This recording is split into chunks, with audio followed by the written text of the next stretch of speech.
In today's video, I'm going to teach you how to add my auto loan to QuickBooks Online. We'll walk through setting up the loan account, recording the money you receive from the lender, and entering your ongoing payments so your principal and interest are tracked correctly. By the end, your balance sheet and profit and loss will reflect the loan the right way. First, create the loan liability account. In QuickBooks Online, click the Settings gear, choose Chart of Accounts, then click New.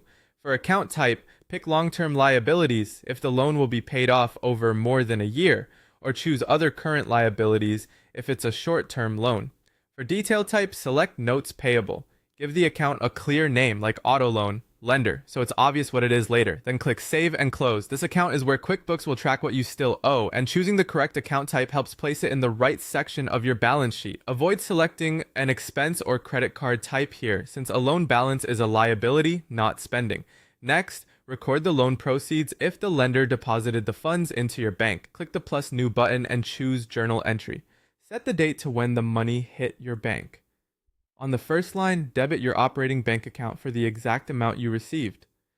On the second line, credit the loan liability account you just created for the same amount. You can add a memo noting the vehicle or loan reference for clarity. Click Save and Close. This increases your cash while establishing the debt you owe, keeping both sides of your books accurate.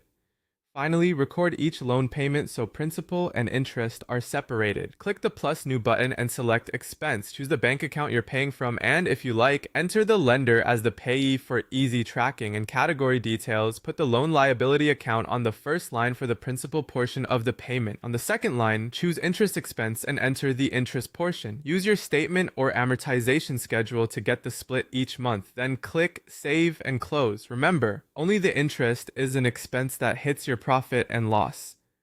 The principal reduces the loan balance on your balance sheet. That's it. With the liability account set up, the initial deposit recorded, and each payment split between principal and interest, your reports will stay clean.